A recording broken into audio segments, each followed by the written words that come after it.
දෙහි කියන්නේ ඉන්දියාව නිජබිම කරගත්ත ශාකයක් වුණාට ශ්‍රී ලංකාව, මැලේසියාව වගේ රටවල් කිහිපයකම මේ සුවිශේෂී ශාකය ව්‍යාප්ත වෙලා තියෙනවා.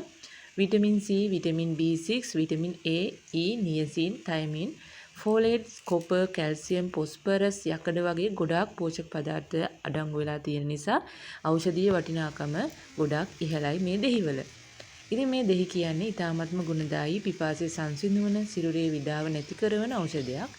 ඒ වගේම වාත පිත්ත සෙම් සමනය කරන්න ගොඩාක් උපකාරී වෙනවා. කෑම රුචිය වඩවන්න, පණු රෝග නැති කරන්න මේ දෙහි වලට විශේෂ හැකියාවක් තියෙනවා. ඒ වගේම තමයි අජීර්ණය, කෑම අරුචිය, ආහාර නිරස බව, බඩ පිපුම, බඩේ කැක්කුම, වමනය වගේ රෝග රැස්සකට හොඳ දිව්‍ය ඖෂධයක් තමයි මේ දෙහි. මෑත කාලීනව කරන ලද පර්යේෂණ වලට අනුව දෙහිවල තියෙන පැංගිරි මගින් පිළිකා සෛල මර්ධනය කරන්නත් හැකි බව සොයාගෙන තියෙනවා. ඒ වගේම තමයි මේ දෙහිවල තියෙන පැංගිරි විෂ අඩංගු පළතුරු දෙහිත් එක්කම පැංගිරි විෂ අඩංගු අනිකුත් පළතුරු මගින් පියයුරු පිළිකා වළක්වා ගන්න මේ පුළුවන් කියලා පර්යේෂණ වලින් ඔප්පු වෙලා තියෙනවා. දෙහි උස සම මත ගැල්වීම මගින් හිරුවෙලියෙන් සමේ ඇතිවන පිළිසුම් වළක්වා ගැනීමටත් සම රැලි වැටීම වළක්වා ගැනීමටත් සමේ තියෙන කළු ලප ඉවත් කර ගැනීමටත් හැකියාව ලැබෙනවා.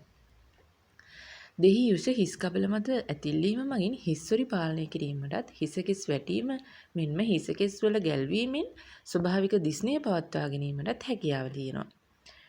ඉතින් හිස්වරි නිසා හිසේ ඇතිවන විවිධ ආසාත්මිකතාවලටත් දෙහි කියන්නේ ඊටාම ගුණදායක වන ඖෂධයක්. දේශීය වෛද්‍ය ක්‍රමේදී අතීතයේ පටන් දෙහි රූපලාවන්‍ය කටයුතු සඳහා යොදාගෙන තියෙනවා.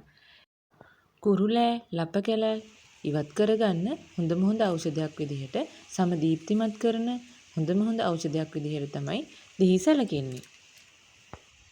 ඔයා මුහුණ හොදන වතුරේකට දෙහි බින්දු කිහිපයක් දාලා හොඳින් මුහුණ සෝදනවා නම් ඔයාගේ මුහුණේ තියෙන තෙල් ඉවත් වෙලා හොඳ දීප්තියක් ලස්සනක් මුහුණට ලැබෙනවා.